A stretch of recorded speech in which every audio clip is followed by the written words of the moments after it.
నమస్తే గాసిప్స్ గ్యారేజ్కి స్వాగతం. వద్దు నాని అంటే విన్నావా? మంచి చెప్తే పట్టించుకున్నావా? ఇప్పుడేమవుతుందో చూస్తున్నావు కదా నాని. చెప్పిన మాట వినకపోతే ఏం జరుగుతుందో అర్థం అవుతుంది కదా. ఏంటి నేను చెప్తున్న డైలాగులు ఓ తల్లి తన కొడుక్కో పాపకో ఇలా చెప్తుందని అనుకుంటున్నారా? కానీ ఇది పూర్తిగా డిఫరెంట్.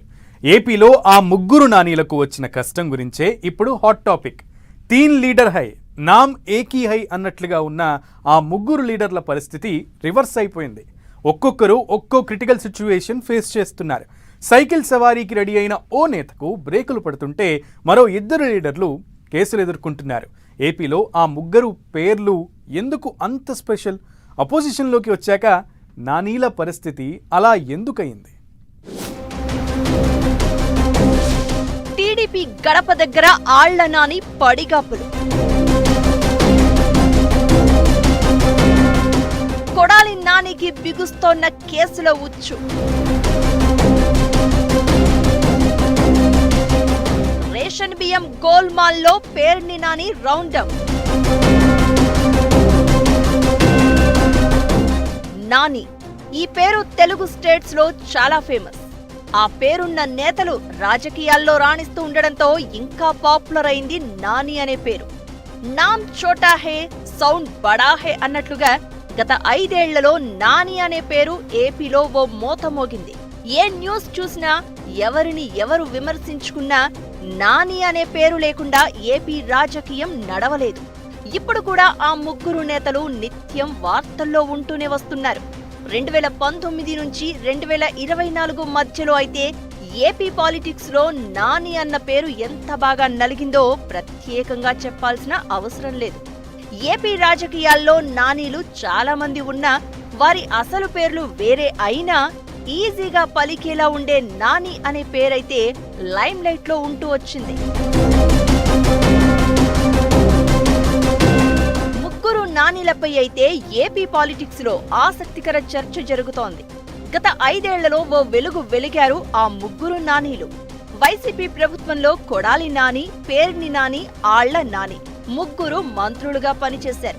వీరిలో ఇద్దరు ఉమ్మడి కృష్ణా జిల్లాకు చెందిన నేతలైతే మరొకరు పశ్చిమ గోదావరి జిల్లాకు చెందిన ఆళ్ల నాని అలియాస్ కాళీ కృష్ణ శ్రీనివాస్. ఇక గుడివాడలో కొడాలి వెంకటేశ్వరరావు అలియాస్ నాని వైసీపీలో ఫైర్ బ్రాండ్ గా నిలిచారు. మాటలతో సెటైర్లు పంచులు వేస్తూ పేర్ని వెంకటరామయ్య అలియాస్ పేర్ని నాని కూడా వైసీపీలో కీలకంగా ఉంటూ సమాచార మంత్రిగా వ్యవహరించారు. ఇలా ఈ ముగ్గురు నానీలు 2019 నుంచి 2022 దాకా 3 ఏళ్ల పాటు అమాత్యులుగా పనిచేశారు. ఆ తర్వాత ముగ్గురు పదవులు ఊడాయి. దాంతో మాజీ మంత్రులయ్యారు. 2024 ఎన్నికల్లో వైసీపీ ఘోరంగా ఓటమి పాలు కావడంతో నానీల పరిస్థితి గమ్మత్తుగా మారింది. ఒక్కొక్కరిది ఒక్కో కష్టం అన్నట్లుగా మారిపోయింది సీన్. ఎన్నికల రిజల్ట్ వచ్చిన వెంటనే కొడాలి నాని ఫుల్ సైలెంట్ అయిపోయారు. ఆయనను వరుస కేసులు చుట్టుముడుతున్నాయి. కొడాలి నాని అనుచరులు అరెస్ట్ అవుతూ వస్తున్నారు. నాని మీద కూడా అక్కడక్కడా కేసులు నమోదయ్యాయి. విజిలెన్స్ ఎంక్వైరీలు జరుగుతున్నాయి. ఆయనను అరెస్ట్ చేయాలంటూ టీడీపీ క్యాడర్ నుంచి కూటమి ప్రభుత్వం మీద తీవ్ర ప్రెజర్ కొనసాగుతోంది. ఈ నేపథ్యంలో న్యూ ఇయర్ లో కొడాలి నానికి కష్టాలు తప్పవన్న టాక్ వినిపిస్తోంది. ఇక మరో నేత ఆళ్ల నాని వైసీపీకి రాజీనామా చేసి టీడీపీ గడప దగ్గర ఉన్నారు. ఆ పార్టీలో చేరేందుకు ఆయన వెయిట్ చేస్తున్నారు.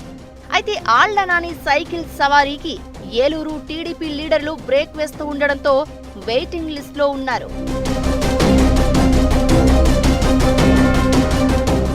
పేర్ని నాని మీడియా ముందుకు వచ్చి వైసీపీకి ఒక బలమైన వాయిస్ గా ఉంటున్నా ఈ మధ్య రేషన్ బియ్యం వ్యవహారంలో ఆయన చిక్కుల్లో పడ్డారు.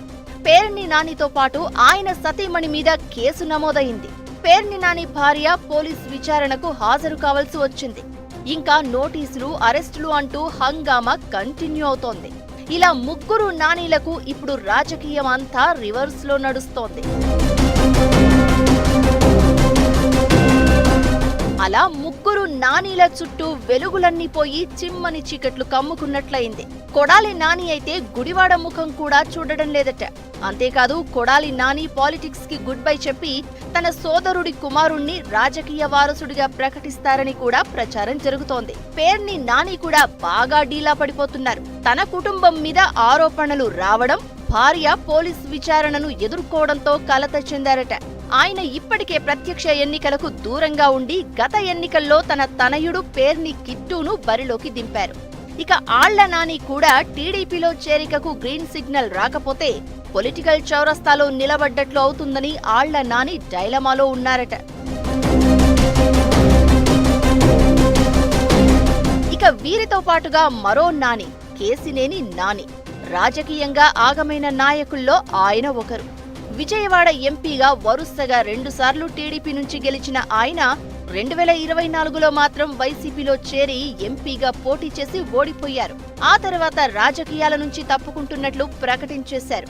అలా 5 ఏళ్ల పాటు లైమ్ లైట్ లో ఉంటూ వచ్చిన నానిల రాజకీయం ఇప్పుడు తలకిందులైంది. ఇలా అయిందేంటి నాని అంటూ టీడీపీ క్యాడర్ సెటైర్లు వేసే పరిస్థితి వచ్చేసింది.